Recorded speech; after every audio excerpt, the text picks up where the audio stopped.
Hi guys, it's Jess from Honest Fiction, and welcome back to my channel. In today's video, I'm going to be sharing my February wrap-up.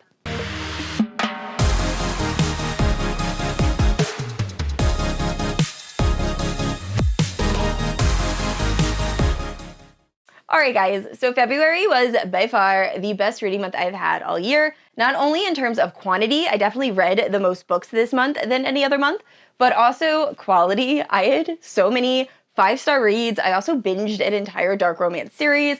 I discovered my new top favorite read of 2025. And overall, it was just an amazing reading month. So there is a mix of fantasy romance books or romantasy books, and then also dark romance. And I am so excited to talk about these books with you guys. Now, if you're unfamiliar with my channel, I post new videos every Wednesday and Sunday. If you haven't yet, please like and subscribe. You can also hit that notification bell to be notified whenever I post new bookish content. You can also check out my Instagram, Goodreads, and Patreon, all linked down below. With all that out of the way, let's talk about the books I read in February.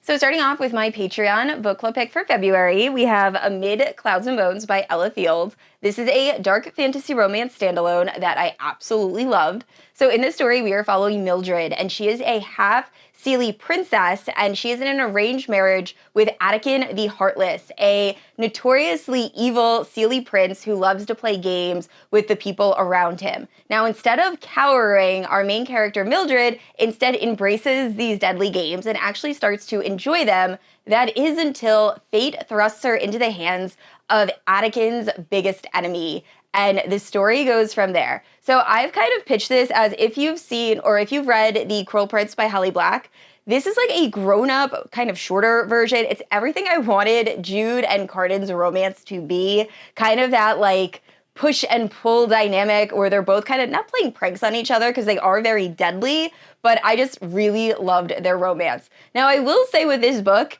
halfway into it, there is a big twist that I did not see coming, and I actually think this might have been better as a duology, just because there's so much of this story I really would have liked to spend more time just discovering. But overall, I love this romance. Also, if you've seen the Swan Princess cartoon, I say this in another video that I've already filmed, but the first few chapters of this is exactly like a song that is sung in the very beginning of that cartoon. I'll leave a clip of it in this video. But when the prince and princess meet for the first time and they absolutely hate each other and they spent their kind of childhood growing up and playing pranks on each other, that's essentially what happens at the beginning of this book, and I just absolutely loved it. So overall, this is not my favorite book by Ella Fields, but still, I think I ended up rating it 4.5 stars, so highly, highly recommend. And next up, I read Shadows and Storms, which is the final book in the Legend of Thezmarr series that I was reading as part of a read-along that was happening over on my Patreon. Next month, starting in March, we will be reading the Lady of Darkness series, so if you would like to join us, I have my Patreon link down in the description below.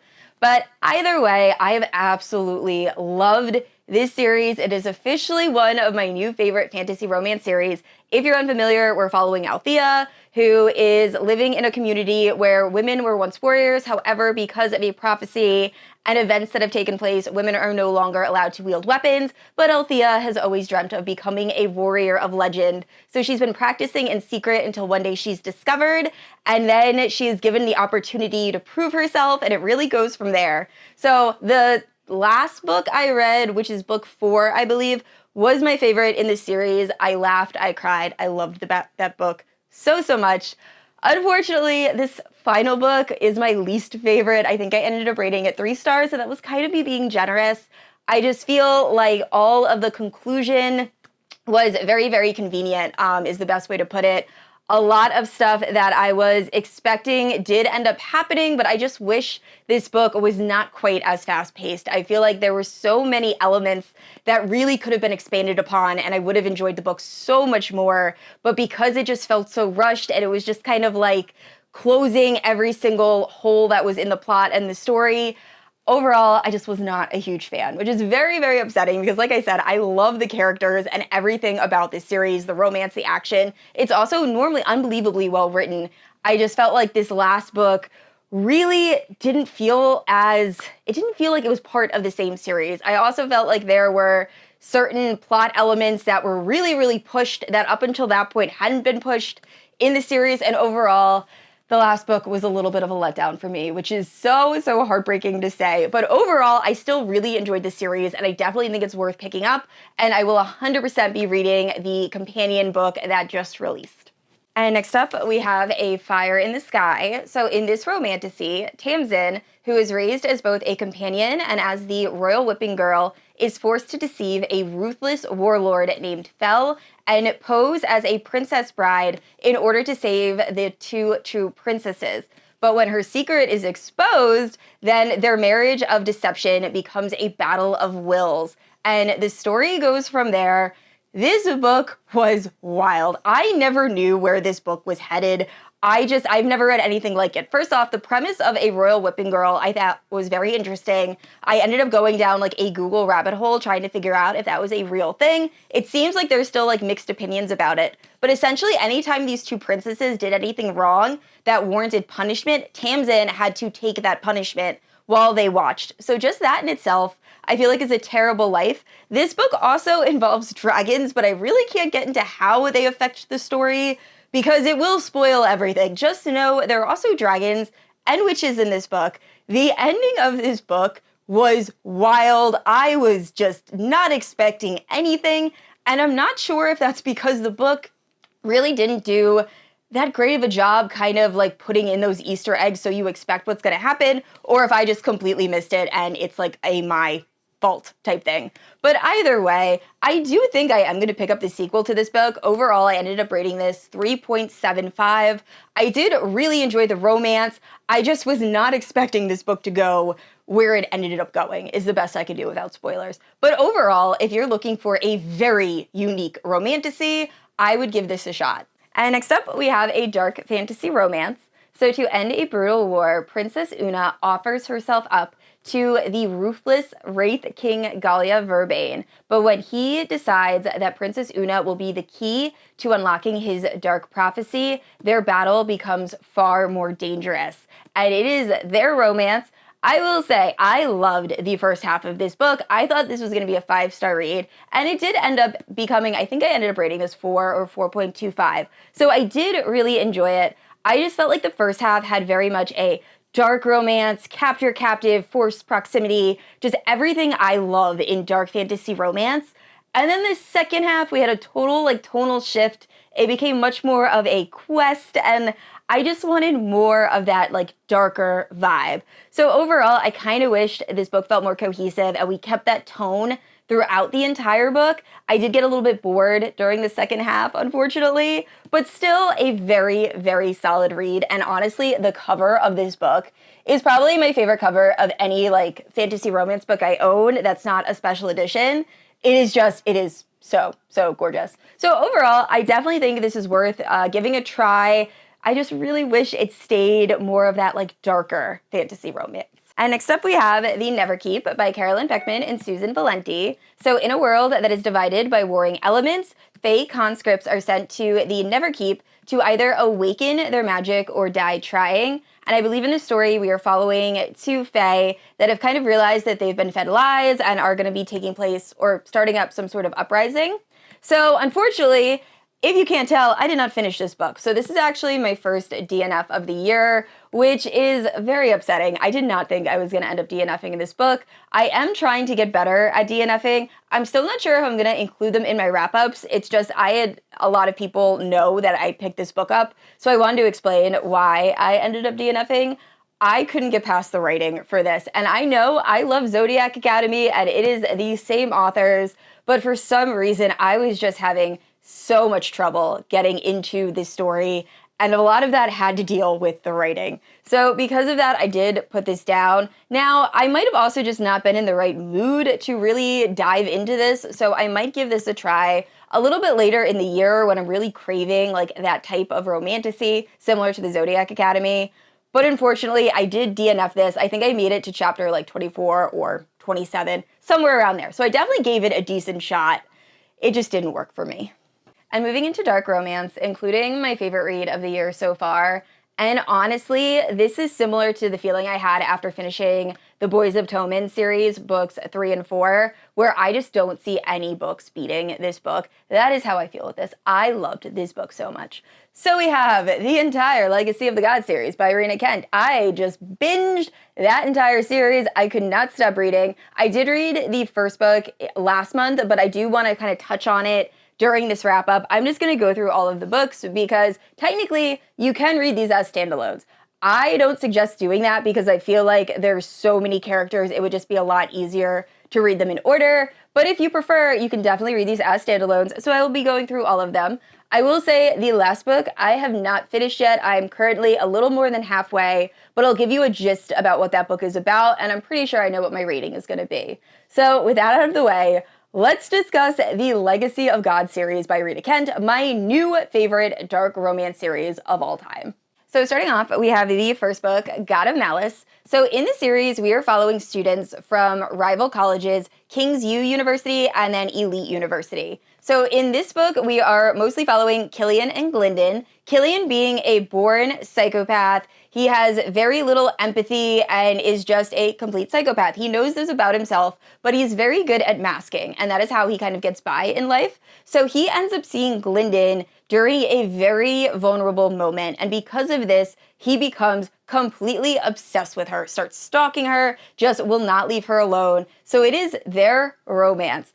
I will say, check triggers. I almost DNF this book because of the opening scene. Definitely check triggers. It deals with some pretty heavy stuff, non-con, things like that. So check those. But overall, I did very much enjoy this book. I love a super psycho hero. I know that is very odd to say, but they are some of my absolute favorite, like the unhinged, touch her and you die type guys. And Killian is 100% that. So I loved this first book, and I ended up rating it 4.75 stars.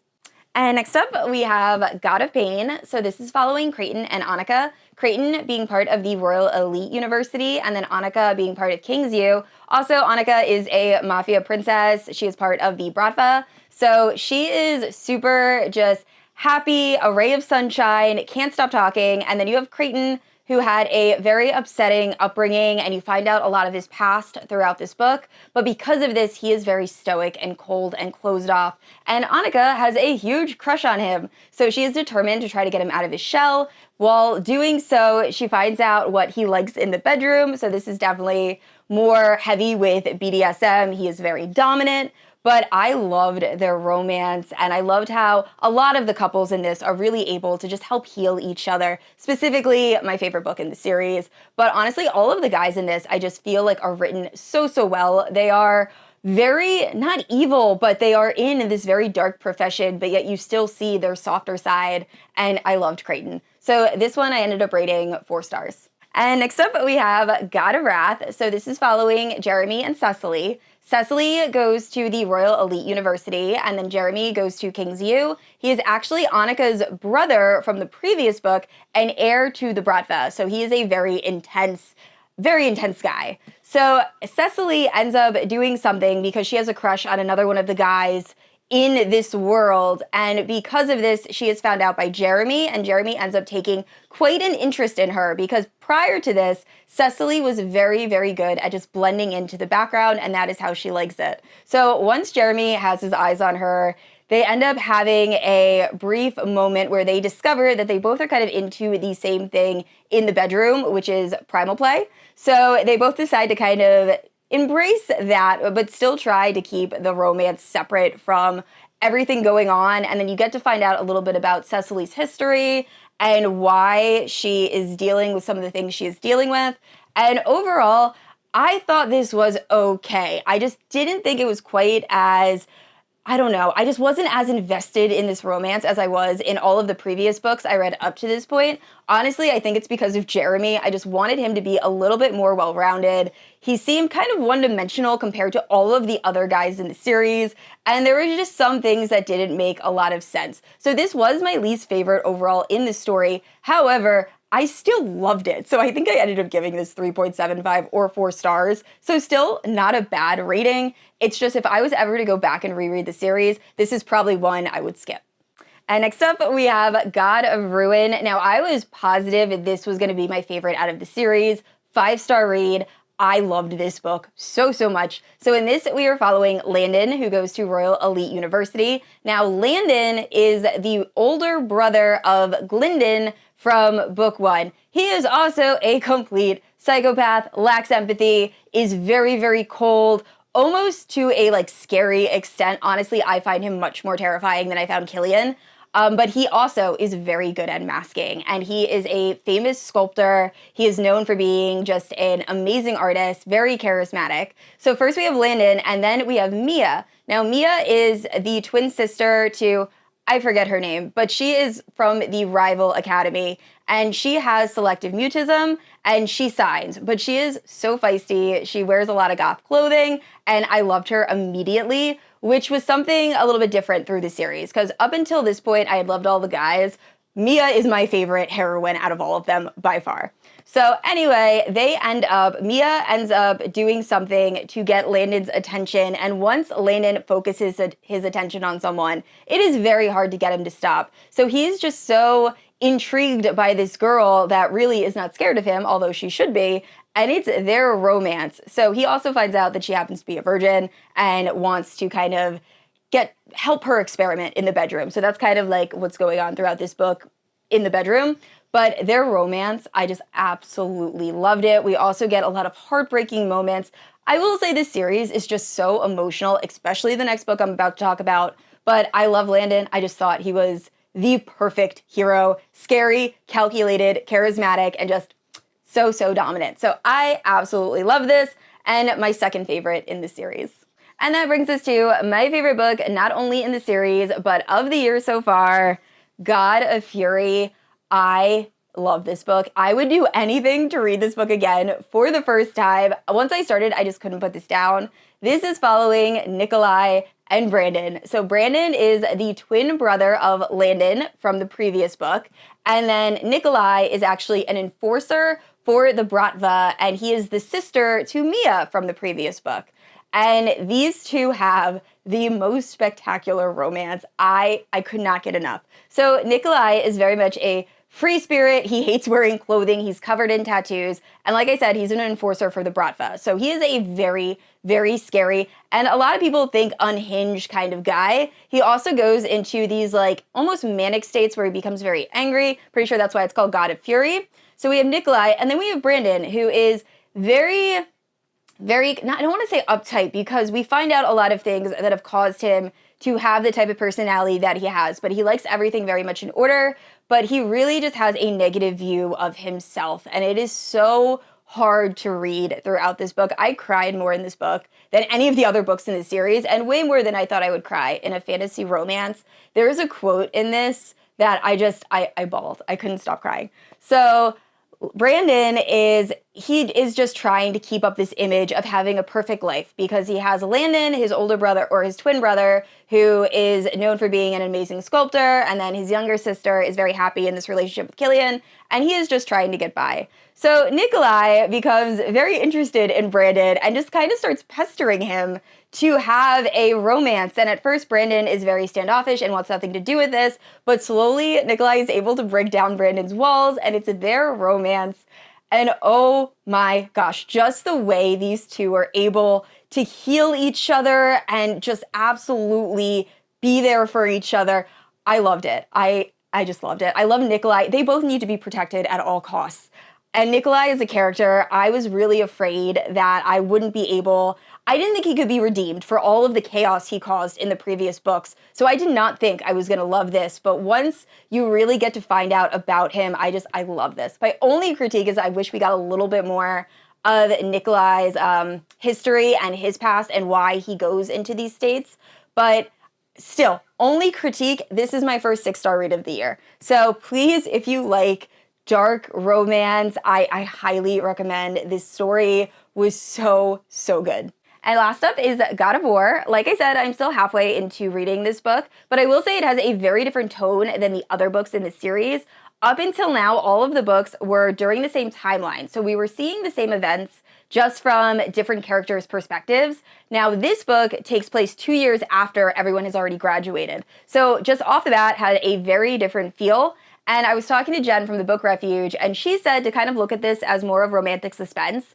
And I definitely think that is more of the vibe. So in this story, we are following Ava, and Ava had a huge crush on Eli the entire time she was growing up, and then he ends up breaking her heart, I believe, when she's 17. Then we skip a little bit, and Ava is at a bar drinking. It's hinted at that she might be having some substance abuse issues, and then she gets in a car, is driving, gets into a car accident, and when she wakes up, she discovers that she is now married to Eli and has absolutely no memory of it, and 2 years have passed. So it's really just trying to discover what really happened during that time. And overall, I am enjoying it. So I'll probably end up rating this a 4 or 4.5. Now, as you can see, I don't own a physical copy of God of War. I'm pretty sure this is being picked up by Bloom Publishing, so they're re-releasing the books as trad. So as soon as that book is available, I will 100% be purchasing it. And if you happen to own the special editions of the Legacy of the Gods series, and you're selling them, let me know, because I have been searching Macari for the last week trying to find it, and I have yet to find any that are at all an okay price for me to spend. But I am searching, so if you're selling them, let me know. All right, guys, that is it for my March wrap-up. Please let me know down in the comments below if you have read any of the books I mentioned, and what was your top read of March. And I'd like to say a special thank you to my Paladin protectors, Amanda, Leslie, Lotta, Kat, Kylie, and Jess. Thank you guys so much for supporting my channel. And I said this already, I post new videos every Wednesday and Sunday. And if you haven't yet, please like and subscribe. I will see you all next week. Bye.